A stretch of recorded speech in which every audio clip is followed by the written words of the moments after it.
Conectores lógicos. Función de los conectores lógicos. Establecer una relación lógica entre las partes del texto y las oraciones dentro de los párrafos. Existen dos tipos de relación: coordinación y subordinación.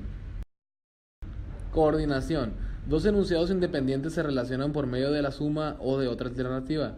Ejemplo: Camilo cocina y Andrea ordena. Subordinación. Uno de los dos enunciados que se quieren relacionar es dependiente del otro. Ejemplo: Camilo estudió cocina en una academia, por eso su restaurante es tan popular. Tipos de conectores. Aditivos. Función: expresar que el enunciado siguiente va a aportar nueva información equivalente o más importante que la anterior. Tipos de conectores: más aún, todavía más, incluso, asimismo, entre otros. Ejemplo: Juan escribe poesía desde los 10 años, incluso escribía pequeños cuentos a una edad más temprana. Opositivos adversativos. Función: el enunciado a continuación modifica la argumentación u opone ideas del enunciado anterior. Estos se dividen en dos: restrictivos, usados con pero, no obstante, por el contrario, con todo, aún así, entre otros. Ejemplo: María desea ser periodista, no obstante, no desea tener que viajar en la profesión que escoja. Exclusivos usados con si no, más bien, antes bien. Ejemplo: Pedro quiere salir a caminar, más bien, desea salir un rato de su casa. Causativos consecutivos. Función: uno de los enunciados es causa del otro. Tipos de conectores: por qué, ya que, debido a que, dado que, entre otros. Ejemplo: Sara vive sola porque su familia está fuera del país. Concesivos o condicionales. Función: el enunciado posterior establece una condición no esperada con el anterior. Tipos de conectores: en vista de, concedido que, por supuesto, entre otros. Ejemplo: Julián es artista, aún así ha estudiado una carrera en el campo de la ciencia.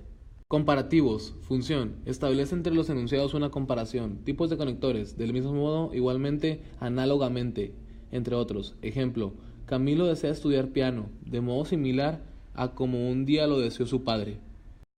Reformulativos. Función: el enunciado a continuación reproduce total o parcialmente bajo otra forma lo expresado en uno o más enunciados anteriores.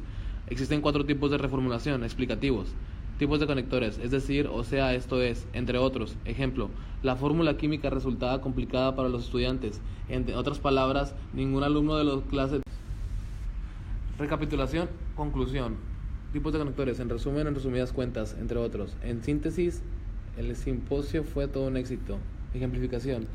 Tipos de conectores: por ejemplo, así, así como, entre otros. Ejemplo: el GPS tiene múltiples usos. Por ejemplo, se usa para medir distancias. Corrección: mejor dicho, o sea, entre otros. Ejemplo: Paola estudia arduamente, mejor dicho, dedica 6 horas al día a repasar sus lecciones. Ordenadores. Función: señalan las diferentes partes del texto. Existen 3 tipos de ordenadores. Comienzo del discurso: en primer lugar, ante todo, para comenzar, entre otros. Ejemplo: para comenzar, el ambiente político de la reunión era tenso. Transición. Tipos de conectores: llegado a este punto, por otro lado, entre otros. Ejemplo: llegado a este punto, los participantes de la Comisión Colombiana hicieron su intervención. Cierre del discurso. Tipos de conectores: finalmente, este fin, por último, entre otros. Ejemplo: finalmente se firmó el acuerdo entre los representantes de todos los países. Temporales. Función: establecen relaciones temporales de los enunciados o entre los enunciados. Existen 3 tipos de tiempos. Anterioridad. Tipos de conectores: antes, hace tiempo, había una vez, entre otros. Ejemplo: hace tiempo las selecciones de baloncesto de las 2 universidades se habían enfrentado. Simultaneidad. Tipos de conectores: en ese instante, al mismo tiempo, entre otros. Ejemplo: actualmente comparten el segundo lugar en el ranking nacional del deporte. Posterioridad. Tipos de conectores: más tarde, luego, después, entre otros. Ejemplo: después del partido de espaciales. Función: establecen relaciones espaciales de los enunciados o entre los enunciados. Tipos de conectores: al lado, arriba, abajo, a la izquierda, entre otros. Ejemplo: mi casa está al lado del centro comercial.